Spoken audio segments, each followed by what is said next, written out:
ఎన్నికలు దగ్గర పడటంతో అవినీతి సొమ్మును ఓటర్లకు పంచుతున్నారని ఆరోపించారు టీడీపీ నేతలు బోండా ఉమామహేశ్వరరావు, వర్లరామయ్య. అన్నం పెడితే ప్రశ్నించే పోలీసులు నగదు బహుమతులు పంచితే పట్టించుకోరా అని ప్రశ్నించారు. ఇలా అయితే ఎన్నికలు ఎలా పారదర్శకంగా జరుగుతాయని నిలదీశారు.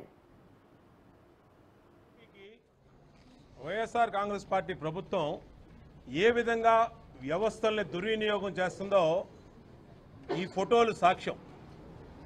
ఇవాళ విజయవాడ సెంట్రల్ నియోజకవర్గంలో మరి పశ్చిమ నియోజకవర్గంలో పనికిరాడన్న వెల్లంపల్లిని తీసుకొచ్చి ఆ వేస్ట్ని ఇక్కడ పెట్టారో ఆ వేస్ట్కి ఇక్కడ ఉన్నటువంటి యంత్రాంగం అంతా జీ హుజూర్ అని మొత్తం పోలీసు వ్యవస్థ ఎస్కార్ట్గా ఉండి వాలంటీర్లకి సచివాలయ సెక్రటరీలకి కానుకలు, ఒక్కొక్క వాలంటీర్కి కుక్కరు, ఒక్కొక్క వాలంటీర్కి 10,000 నగదు, ఒక్కొక్క సెక్రటరీకి 25,000 సచివాలయ సెక్రటరీకి. ఇదే కాకుండా వీళ్ళు ప్రచారంలో వీళ్ళ పక్కన తిప్పుకొని ఆ ప్రచారంలో మీరు గనక వైసీపీ అభ్యర్థి ఈయనకి గనక ఓటేయకపోతే మీ పెన్షన్ తీసేస్తాం, మీ ఇల్లు రిజిస్ట్రేషన్ ఆపేస్తాం, అలాగే మీకున్నటువంటి పథకాలు తీసేస్తాం అని చెప్పి ఈ విధంగా పబ్లిక్గా బెదిరిస్తూ ఉన్నారు. పత్రికల్లో వచ్చినా ఎక్కడ తగ్గట్లేదు.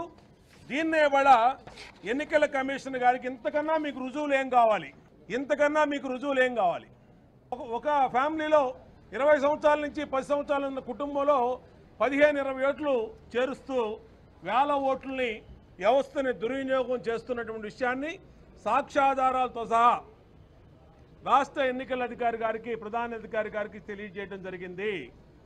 రాష్ట్రంలో ముఖ్యమంత్రి జగన్మోహన్ రెడ్డి గారికి వైకాపా అభ్యర్థులుగా నిలబడే వాళ్ళందరికీ కూడా భయం పట్టుకుంది. రాష్ట్ర ప్రజల్లో మార్పు వచ్చింది.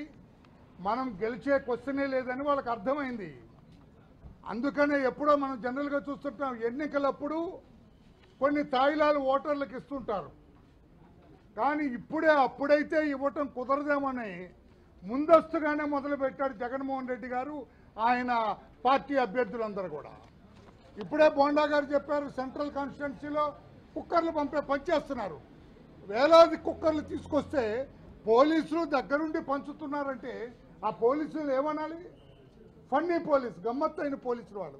ఎక్కడివి, ఎందుకు పంచుతున్నారు, ఎలా పంచుతారు, మీకేం అధికారం ఉంది? 10 మందికి అన్నం పెట్టడానికి ఎవరైనా తీసుకెళ్తేనే 100 సార్లు ప్రశ్నలు వేస్తారు పోలీసులు. వేలాది కుక్కర్లు పంచుతున్నారు. చాలా చోట్ల కూడా ముందే తీసుకెళ్ళి వాళ్ళకందరికి కూడా గిఫ్ట్లు ఇస్తూ ఉన్నారు. ఓటర్ లిస్టు పక్కన పెట్టుకొని ఓటర్ లిస్టు ప్రకారం ఇప్పుడే ముందస్తుగానే వాళ్ళు అవినీతి సొమ్ముని ఈ రకంగా ఉపయోగిస్తున్నారు. ఇది సరైన పద్ధతి కాదు.